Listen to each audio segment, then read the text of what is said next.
Jeffi Girgenti, running for state assembly. So thanks for joining us. Tell us where you're from and a little bit about yourself. So my name is Jeffi Girgenti, and I was born in San Fernando, California, to a mom that was a secretary, and my dad was a San Fernando police officer. He retired a detective sergeant. I am a small business owner, and I have been in my district for 35 years. I've owned my house for 23, and I started as a manicurist at 18 on Ventura Boulevard, and I opened my first salon in 1997. And so I also am a manufacturer of beauty products. So I've been around for a long time in my district. I'm established. It's very important to me that our district has somebody that is born and raised in the district and that really does care about constituents. So I went to high school in Kennedy, high school in Granada Hills. So this is my home, and this is where I want to stay, and this is where I want to continue to be a business owner. And I think we really need to make some serious changes here in California. And my constituents are amazing. I've been able to get out and speak to people and find out what they like and don't like about our district and things that they do want to change. And there's a lot of support for me, and I'm grateful that people are stepping up. They're coming to my office to do volunteer work. Right now, they're all being really quiet while I do this interview, while they're making phone calls and sending out all of our lovely, as you can see, all of our yard signs. They're all over Ventura Boulevard. So I'm grateful that you have me here today.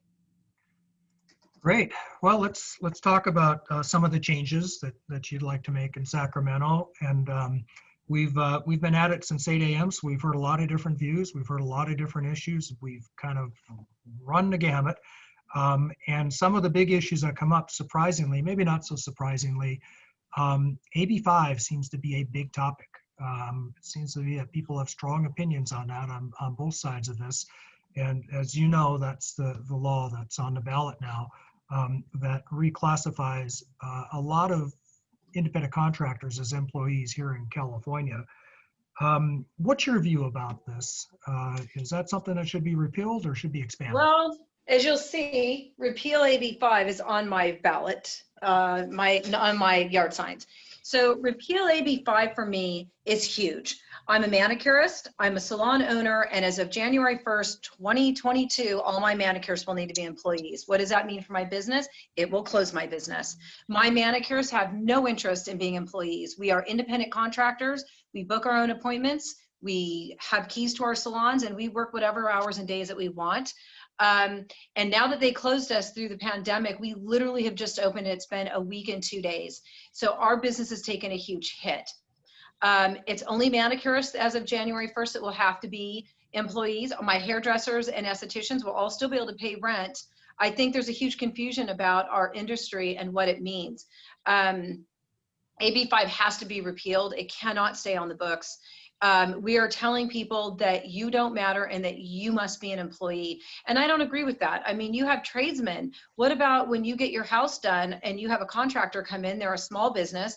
They don't hire their tile workers full-time and pay them when they're not working. We have gig workers. If you'll notice, all of your small theaters where people learn their craft and hone in their craft.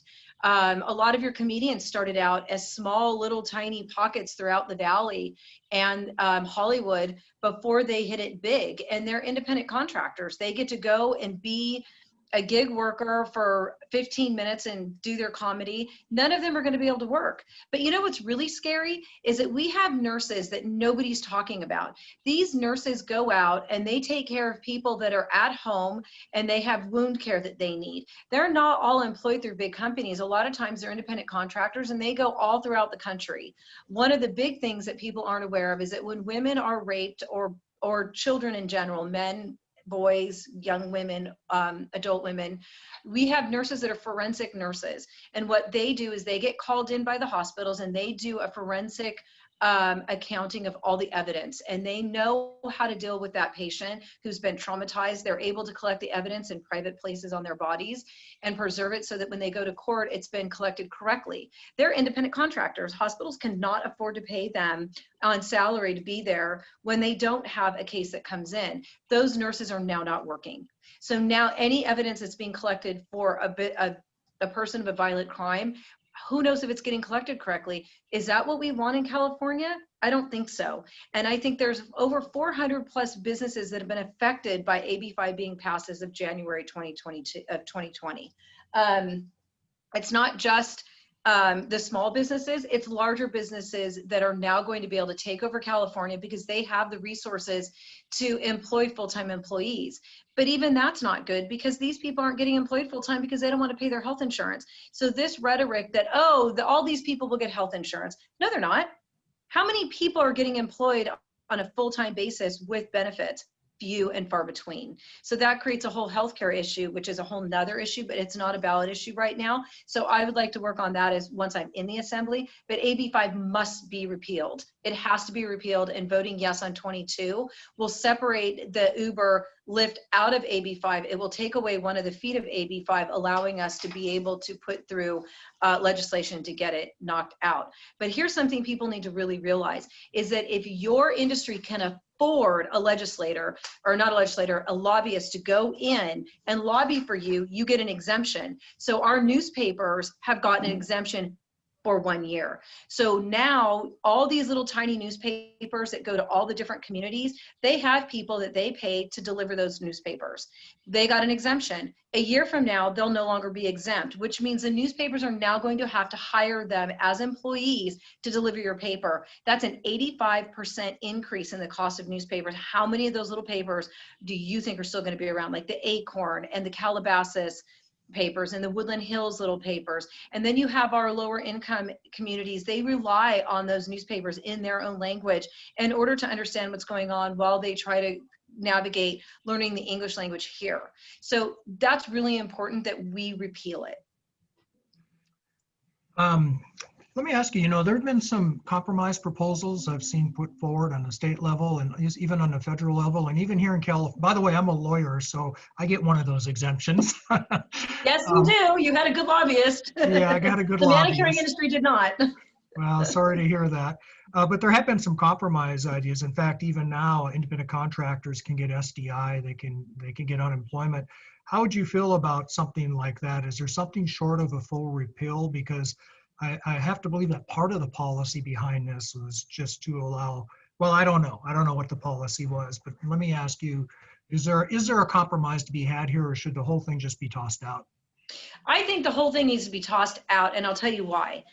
By tossing it out, you can take small business owners like me who are independent contractor. I've been an independent contractor my entire career. I started doing nails at 13. I got licensed at 17 while I was in high school.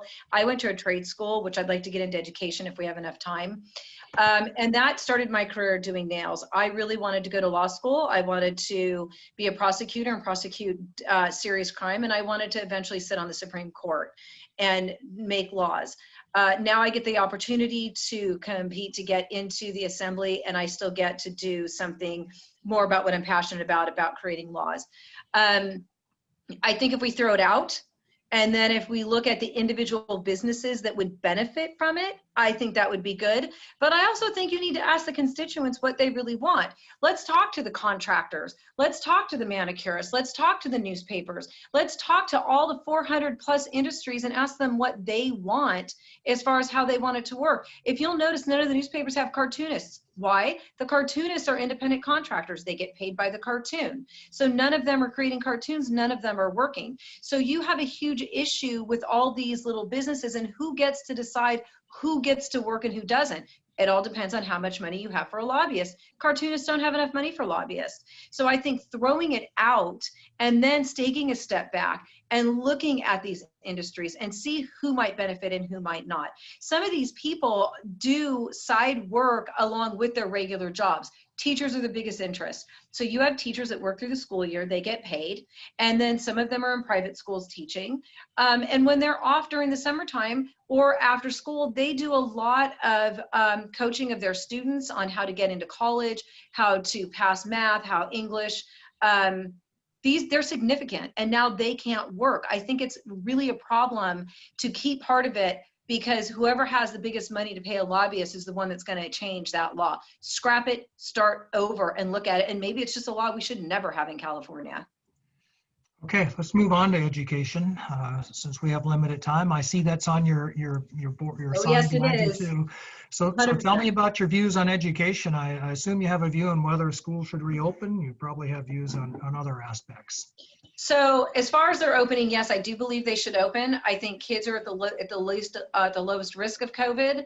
I think there's lots of things that we can do in order to make them safe. But that's just a huge debate that I'm not going to win one way or another, and it's not something that I can do anything about right now. By the time I'm elected, I think that we're going to be into bigger issues. So let's talk about the LAUSD budget, since that's in my district. LAUSD has a $30 billion budget with 5 people that decide how that money gets spent. We have plenty of money in LAUSD to take care of this. But my biggest concern is I sat down and read the Bill of Rights, all 31 pages. I was very surprised about, or not the Bill of Rights, I'm sorry, about the Civil Rights Act. I read the Civil Rights Act, and I was very surprised at the numbers of kids in 2019 that are no longer thriving in our low-income areas. Not that they ever thrived a lot, but what I found out in my discovery was that we don't have any charter schools in those areas, and if we do, there's very limited charter schools. Charter schools for me are huge. I was a product of LAUSD. I was one of the first classes to be bused, and I was bused into Pacoima from Granada Hills. I got into the magnet. The magnet was a lifesaver for me. I got to do a lot of great things.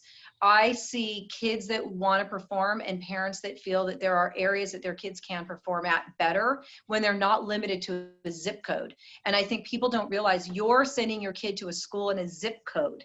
We don't do anything else in a zip code. You don't shop in just a zip code. If you want to go to Target and you want to go in the city, you get to go in the city and shop. If you think your child's going to thrive in a school in a different zip code, then your child should be allowed to go there. That money that's federally funded for those kids should follow those kids. If you want to homeschool your child because you want to, you should be able to. I don't see a reason why we are limiting our kids to a zip code if that school doesn't perform well for what their needs are. And I find that our low income areas do not have enough charter schools.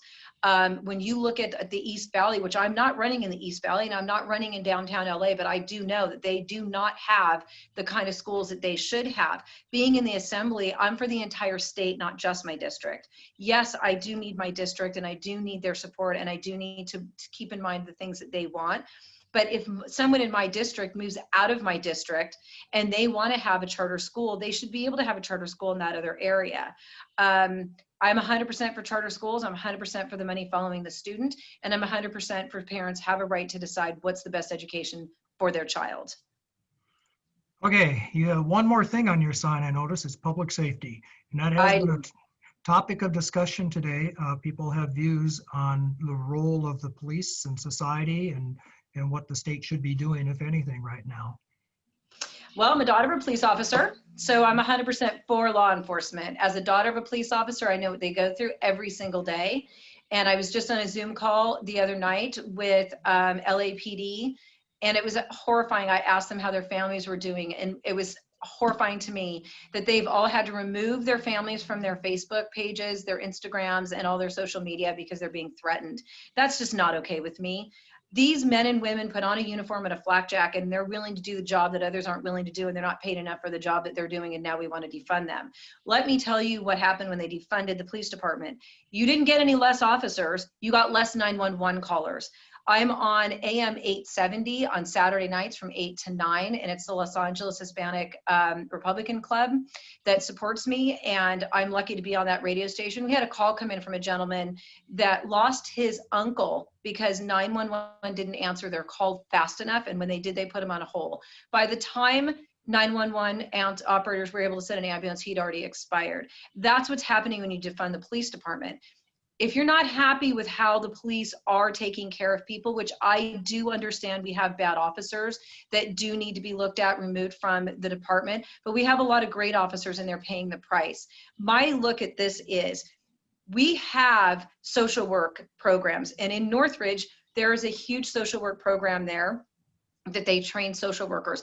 take our officers that have bachelor's degrees, ask them if they're interested, send them through the social work master's program, get them licensed, send them out there, get their hours, bring them back to the police department. Let's set them up in a task force. They're going to be double trained as social workers in LAPD. Let's take some of our social workers that have already been in the social work world for 5 years, ask them if they want to be trained as a Los Angeles police officer. Let's get them trained. Let's put together a pilot program. Let's put together a task force, and let's put them out to do some of the jobs that the police that are not always trained to do on a full capacity. But do bear in mind, our officers are extremely well trained in social work.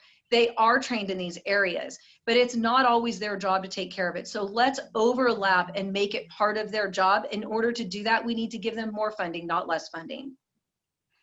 Okay, last question. If people want to know more about you or your campaign, how do they get a hold of you? You can get a hold of me at jeffi4assembly.com. You are welcome to call me at 818-461-0000. That's my cell phone, and that is my business number, and I'm happy to have a conversation with you. And we would love for you to come volunteer at our office in Woodland Hills at 20121 Ventura Boulevard, Woodland Hills, 91364. All right. Thank you very much, Jeffi, for being here. Roger, thank you so much for having me, and everybody, just go out and vote. Vote, research the people you're voting for. Don't vote for the party. Vote for the person, because there are some great Democrats and Republicans that will serve you very, very well. So look at the issues and vote on those issues, because that's what's important for California.